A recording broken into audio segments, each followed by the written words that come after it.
بسم اللہ الرحمن الرحیم السلام علیکم ورحمۃ اللہ وبرکاتہ۔ Doctor Nadeem Azhar, family physician and diabetes practitioner. امید ہے آپ سب لوگ خیریت سے ہوں گے۔ آج کا اہم موضوع جس کو ہم بتائیں گے کہ جب ہم کسی بھی ڈائبٹک پیشنٹس کا علاج شروع کرتے ہیں تو اس میں کون سی ادویات کا انتخاب کرنا ہوتا ہے۔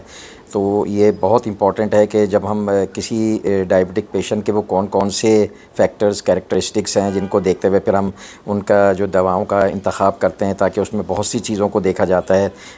تو اس حوالے سے آج آپ کو تفصیل سے آپ سے بتاتے ہیں کہ یہ انتخاب کرتے وقت اس کون کون سی چیزوں کو مد نظر رکھتے ہیں۔ تو آپ مریض ضرور ان چیزوں کو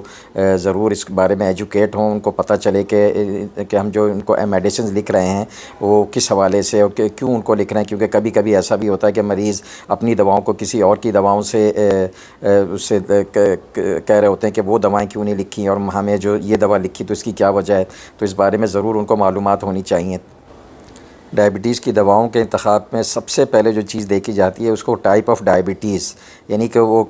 کون سی ٹائپ ہے اس کو ڈائبٹیز کی، ٹائپ 1 ہے کہ ٹائپ 2 ہے۔ جیسا کہ آپ جانتے ہیں ٹائپ 1 ڈائبٹیز تو ایسی ڈائبٹیز ہوتی ہے اس میں انسولین بالکل نہیں ہوتی جسم میں، تو اس کو right from the first day, یعنی کہ پہلے دن سے ہی اس کو انسولین تجویز کی جاتی ہے تاحیات۔ اسی طرح جو ٹائپ 2 ڈائبٹک پیشنٹ ہوتے ہیں ان میں جو ہے ادویات، شروع میں ادویات یعنی کہ پرہیز اور فزیکل ایکٹیویٹی کے ساتھ اگر اس پہ کنٹرول نہیں ہوتا تو پھر ادویات یعنی دواؤں کا انتخاب کیا جاتا ہے۔ اور کچھ مریضوں میں تو ایسا ہوتا ہے کہ یہ ٹائپ 2 ڈائبٹک بھی جو ہیں وہ اس میں آتے ہیں کہ جس میں شوگر ان کی شروع میں بہت زیادہ خراب ہوتی ہے، تو اس میں یہ بھی ہوتا ہے کبھی کبھی انیشلی انسولین سے بھی ان کا علاج شروع کیا جاتا ہے۔ لیکن اوور آل جو ہے ٹائپ 2 ڈائبٹک میں عموماً دوائیں یعنی گولیاں دی جاتی ہیں۔ اچھا، سب سے پہلے جب ہم کسی بھی ڈائبٹک پیشنٹ کا علاج شروع کرتے ہیں تو ٹائپ کے بعد جو سب سے اہم چیزیں دیکھتے ہیں کہ اس وقت اس کا گلائسیمک کنٹرول یعنی اس کا بلڈ شوگر کنٹرول کیسا ہے، یا اس کا بلڈ شوگر کا جو لیول ہے وہ کیسے ہیں، بہت زیادہ خراب ہیں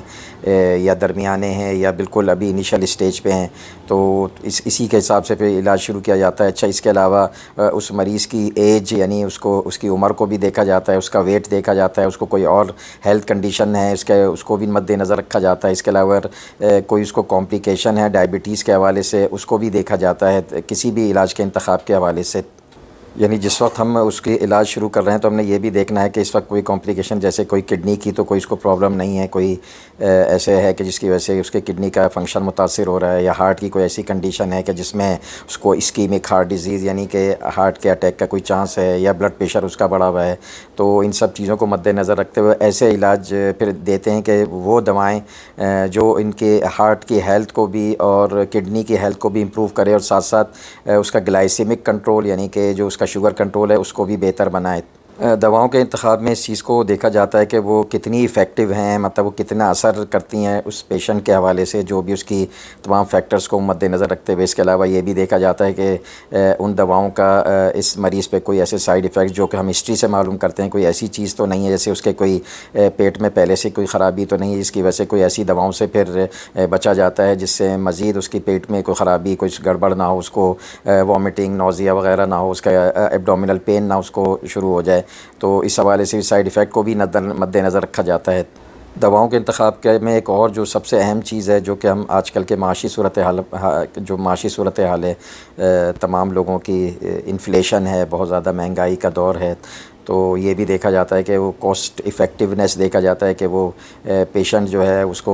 وہ کون سی دوائیں ایسی ہیں جو اس کو خرید سکتا ہے، اس کو استعمال کر سکتا ہے، ورنہ ایسی کوئی دوا استعمال کرنا جو کہ اس کی پہنچ سے باہر ہو، اس کی جیب سے باہر ہو، اس کو خرید نہ سکتا ہو، ایسی دواؤں کے استعمال کو جو ہم لکھیں گے تو وہ پھر اس کو خرید نہیں پائیں گے تو اس کو علاج کو چھوڑ دیتے ہیں۔ تو دواؤں کے انتخاب میں ان چیز کا بہت زیادہ مد نظر رکھنا پڑتا ہے کہ اس دوا کی کاسٹ ایفیکٹونیس کیسی ہے۔ اچھا، دواؤں کے انتخاب میں ایک چیز اور جو ہم جیسے کہ پہلے بتایا کہ ڈائبٹیز کی مینجمنٹ کا سب سے بنیادی پلرز جو ہیں وہ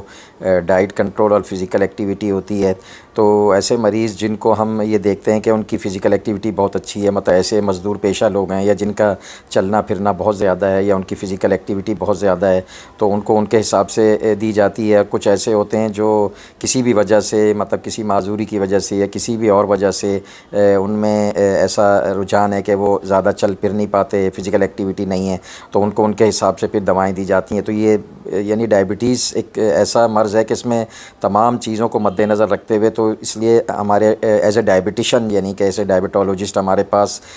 ڈائبٹیز کو کنٹرول کرنے کے حوالے سے بہت سارے آپشنز ہوتے ہیں، اور ان تمام چیزوں کو مد نظر رکھتے ہوئے ہی علاج شروع کیا جاتا ہے۔ تو اب آپ اپنے ڈاکٹر سے کے پاس جب بھی جائیں گے تو آپ یہ ضرور اس چیز کو ڈسکس کر سکتے ہیں کہ آپ کی جو بھی فیکٹرز ہیں، جو بھی آپ کی کوموربڈیٹیز ہیں، یعنی کہ ایسی کوئی کمپلیکیشنز ہیں، آپ کو بلڈ پریشر بھی ہے یا کوئی اور ہے، یا آپ اپنی ڈائٹ کو کس حساب سے چلنا چاہتے ہیں، تو اسی حساب سے جو ڈائبٹیز کا ڈاکٹر ہے وہ آپ کو دوائیں تجویز کرے گا آپ کے ویٹ کے اور ایج کے حساب سے۔ تو ان تمام چیزوں کو ضرور مد نظر رکھیے گا آپ، اور اللہ تعالیٰ آپ کا حامی و ناصر ہو۔ اللہ تعالیٰ آپ کو صحت و عافیت عطا فرمائے۔ اللہ حافظ۔